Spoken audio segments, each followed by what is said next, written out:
Hey, everybody. You are about to hear a brief retelling of the movie 365 Days. Enjoy the movie. While his father is the head of a large mafia group, negotiates the sale of young girls.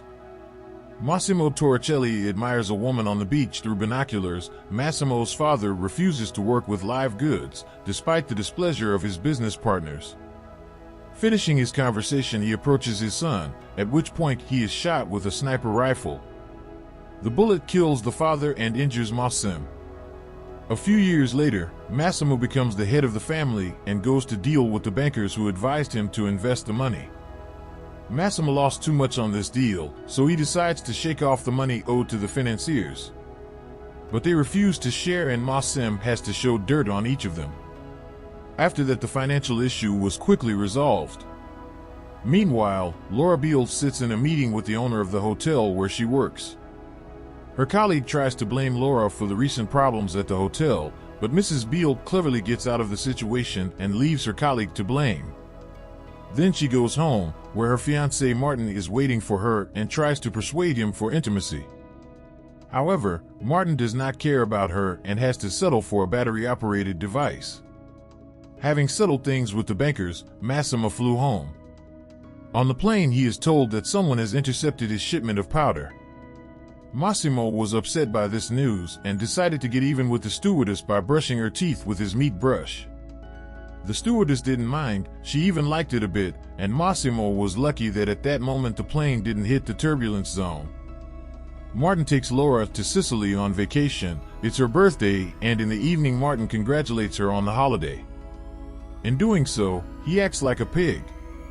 Laura goes to the toilet and meets Massimo on the way. He is clearly not accidentally here, and when Laura turned around, he had already disappeared. Apparently, he sighed over a low fence and hid in the bushes, for good effect.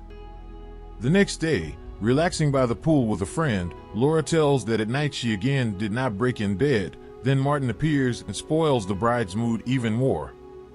She realizes that her fiancé is a real jerk because he didn't give her a proper present. Moreover, Martin thinks only about himself and does not notice the girl at all. They quarrel, and in the evening Laura goes for a wander around the city. In one of the alleys she meets Massimo's man. After this meeting, Laura woke up only in the morning in an unfamiliar place. The door was locked. She spent the whole day in a room where she couldn't go to the bathroom or stew. In the evening the door was opened and she found herself in an ancient castle. Wandering the corridors, Laura came to the main hall and saw on the wall a picture of her. Laura marveled at how quickly the kidnappers had made her portrait, but it was more complicated than that.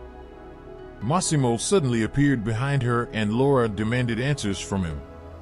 It turned out she had been drugged and kidnapped for one purpose, that was Laura falling in love with her captor. When Massimo was shot on that roof, he had a beautiful vision of the girl he fell in love with and survived. From that day on, he searched for this stranger. His search ended when he saw Laura at the airport. The protagonist ordered to kidnap her. Now he intends to keep her locked up for 365 days. During this time, Laura must fall in love with him. If this does not happen, she will be released. To make her realize that Martin is not her match, Massimo shows her pictures of Laura's fiancé roasting some sterlet. Laura is of course upset, but she had a low opinion of Martin before. She is much more worried about the kidnapping because she had another life and she can stay with this mafioso for a year. She tried to leave, but Massimo stopped her and made it clear that he would not tolerate disobedience.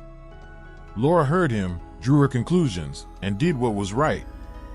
Meanwhile, the head of the criminal clan had other things to do besides amorous ones. Mario reported that their organization may have a conflict with the Gattu's family. However, Massimo does not care about this because he kidnapped a girl and is trying to win her heart. Massimo finds a man who has tarnished the family's image. He not only steals from his clan, which can still be forgiven, but also sells girls to brothels. As punishment, Massimo promises to wipe him out so that not even a trace of him remains. And while he was sawing out this scoundrel, Laura escaped and saw the moment of elimination. She felt sick and fainted. When Laura woke up, it was morning and sitting next to her was Massimo, naked to the waist. He decided to start the trial and came up trumps, showing his pumped-up torso. explaining that last night he had finished off a very bad man. Massimo told Laura to get ready, for they had to leave soon. After breakfast, he took her shopping so Laura could pick out a new closet for herself. She bought expensive clothes, and when it came to underwear, Massimo went into the dressing room to see how panties sit on his future wife. However, Laura did not like this and showed her temper. After that, she ran away. When she saw the police officers, she rushed to them and asked for help. But when they saw Massimo, they just left. They knew who he was and didn't want to mess with him. Laura had to go to dinner with her kidnapper. After dinner, she found her laptop and phone in her room. She called her mom and told her she was fine. Laura lied that in Sicily, she was offered a contract for a year and now she has to stay here for work. In the morning, Laura woke up in the same bed as Massimo. She went to take a shower. Massimo followed. Here Laura gave his pod a little squeeze, but there was no continuation, and this upset Massimo. He ordered Laura to be put on an airplane where she was restrained with seatbelts. This allowed Massimo to touch her in places she did not allow to be touched. However, Laura put up little resistance and they flew to Rome, where Massimo had a meeting with his brother. Laura, meanwhile, was trying to do everything she could to embarrass him. She even went swimming in the fountain, as if she had served in the airborne forces for several years. When they returned to the hotel, Laura went to Massimo's room and he met her in a towel, but Laura was not going to sleep with him. So she tried to leave, however the door was already locked. Massimo chained her to the bed in a starfish position and forced her to watch a girl of easy virtue do him pleasure, so he wanted to show what Laura was deprived of by refusing him. When Massimo finished in 30 seconds, Laura realized that she was not deprived of anything special. After that, he released and let her go. Then they went to a club where Massimo had a meeting with some serious people. Laura was asked to wait at the bar, but she went to provoke Massimo into a conflict. When he took the girlfriend out, she got into trouble and fell into the hands of the serious people with whom Massimo was meeting. They were members of a powerful family and they took Laura for a call girl. She did not like it. She began to resist and had Massimo to stand up for her while he shot one of the rude men. This brought the two families to the brink of war. Mario insisted that Massimo got rid of Laura and apologized for his deed. But he wasn't going to do it. Laura regretted what had happened, but she still felt that the club had treated her Christianly. She and Massimo started to quarrel on the yacht and Laura fell overboard. Massimo rescued her, and when Laura regained consciousness, his act impressed her. She had completely forgotten that it was his fault that she had fallen into the water.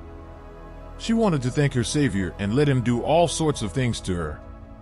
Massimo had been faithful to her for so long that his manhood was enough for many approaches. They did each other very often, and when the fervor died down a little, Massimo invited his lover to a ball. When they went to the dance floor, Anna appeared. Massimo dated her until he met Laura. Anna was jealous, so she promised to finish off her rival. Massimo took her threat seriously. He took Laura after the ball and told her that he was sending her back to Poland for her own safety. Upon returning home, Laura first came to her friend Olga and told her what had happened. The friends decided to celebrate Laura's return. First in a spa, and then in a nightclub. Here Olga quickly found a boyfriend for the night and disappeared, while Laura met Martin. He wanted her back and followed her all the way home. Martin tried to enter, but Massimo was already there. Seeing the Sicilian stallion, Martin retreated. Laura attacked Massimo with accusations. After all, he had sent her to Poland without saying anything, and he disappeared and did not pick up the phone for a long time. However, Massimo did not hurry with explanations. First, he did things with Laura at the window. When they moved to the sofa, Laura noticed a scar on his chest and realized that the kidnapper had been assassinated. She confessed that she didn't want to wait 365 days to fall in love with him, because she had already fallen in love with him. In the morning, Laura woke up with an engagement ring on her finger, and when Massimo offered her hand and heart, she accepted. After that, they went to the store to do some shopping and then to meet her parents. They liked Massimo, which meant they could have a wedding. It was decided to organize the celebration in Sicily. But Massimo did not want to invite any of Laura's relatives so that they would not know what he was doing. He allowed only Olga to be invited, and Laura was not feeling well. When she met Olga, she told her about her ill health and she realized that Laura was pregnant. She advised her not to hide the news from her lover. Together with her friend, they went to choose a wedding dress. Having picked up the perfect outfit, Laura was happy. Then they went home, and on the way Laura called her fiancé to tell him that she was expecting a child. At the same moment Mario found out that Laura was being assassinated. He couldn't get through to his boss because he was talking to the bride. When her car drove into the tunnel, the connection was lost, and then Mario appeared. He hurried as fast as he could, but he was still late. From the look on his face, Massimo understood everything. He realized that he had lost his beloved forever.